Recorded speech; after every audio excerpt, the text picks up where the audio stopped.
وإذا طلقتم النساء فبلغن أجلهن فلا تعدلوهن أن ينكحن أزواجهن إذا تراضوا بينهم بالمعروف، ذلك يوعظ به من كان منكم يؤمن بالله واليوم الآخر، ذلكم أزكى لكم وأطهر، والله يعلم وأنتم لا تعلمون. والوالدات يرضعن أولادهن حولين كاملين لمن أراد أن يتم الرضاعة، وعلى المولود له رزقهن وكسوتهن بالمعروف، لا تكلف نفس إلا وسعها، لا تضار والدة بولدها ولا مولود له بولده، وعلى الوارث مثل ذلك، فإن أرادا فصالا عن تراض منهما وتشاور فلا جناح عليهما. وإن أردتم أن تسترضعوا أولادكم فلا جناح عليكم إذا سلمتم ما آتيتم بالمعروف، واتقوا الله واعلموا أن الله بما تعملون بصير. والذين يتوفون منكم ويذرون أزواجا يتربصن بأنفسهن 4 أشهر وعشرا، فإذا بلغن أجلهن فلا جناح عليكم فيما فعلن في أنفسهن بالمعروف، والله بما تعملون خبير. ولا جناح عليكم فيما عرضتم به من خطبة النساء أو أكننتم في أنفسكم، علم الله أنكم ستذكرونهن ولكن لا تواعدوهن سرا إلا أن تقولوا قولا معروفا، ولا تعزموا عقدة النكاح حتى يبلغ الكتاب أجله، واعلموا أن الله يعلم ما في أنفسكم فاحذروه، واعلموا أن الله غفور حليم. لا جناح عليكم إن طلقتم النساء ما لم تمسوهن أو تفرضوا لهن فريضة ومتعوهن، على الموسع قدره وعلى المقتر قدره متاعا بالمعروف، حقا على المحسنين. وإن طلقتموهن من قبل أن تمسوهن وقد فرضتم لهن فريضة فنصف ما فرضتم إلا أن يعفون أو يعفو الذي بيده عقدة النكاح، وأن تعفوا أقرب للتقوى، ولا تنسوا الفضل بينكم إن الله بما تعملون بصير.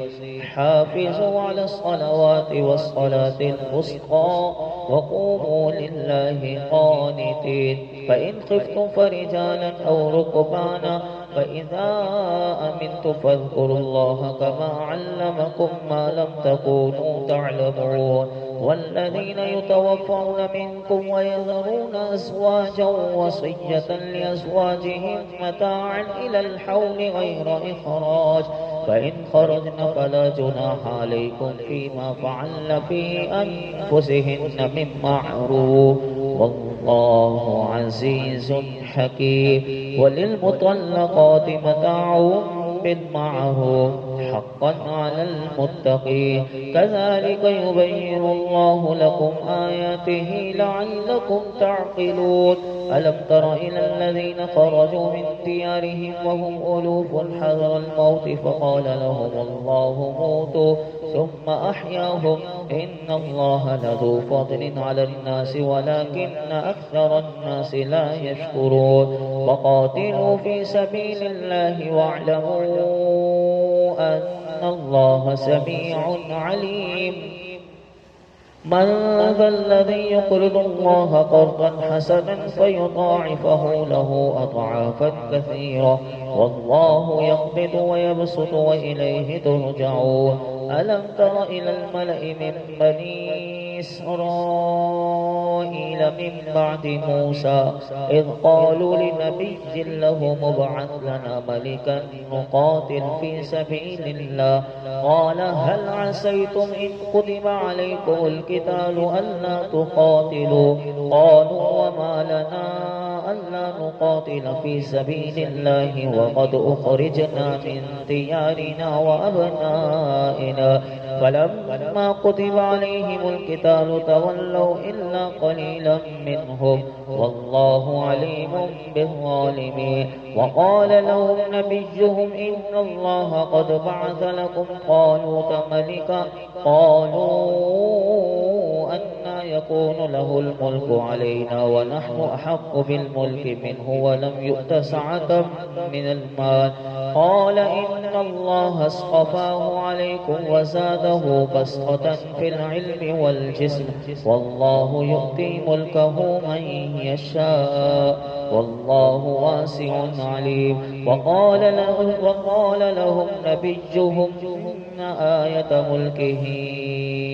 أن يأتيكم التابوت إن آية ملكه أن يأتيكم التابوت فيه سكينة من ربكم وبقية مما ترك آل موسى وآل هارون تحمله الملائكة إن في ذلك لآية لكم إن كنتم مؤمنين فلما فصل طالوت بالجنود قال إن الله مبتليكم بنهر فمن شرب منه فليس مني ومن لم يطعمه فإنه مني إلا من اغترف غرفة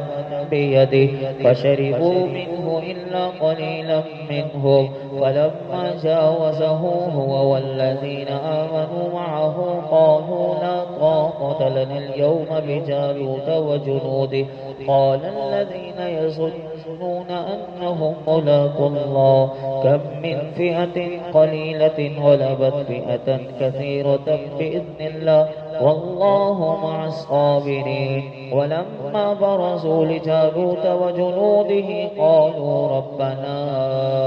أفرغ علينا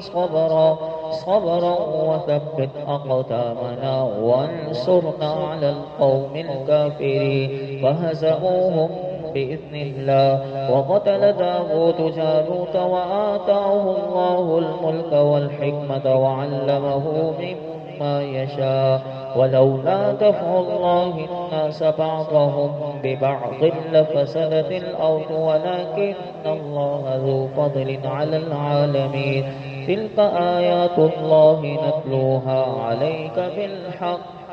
وإنك لمن المرسلين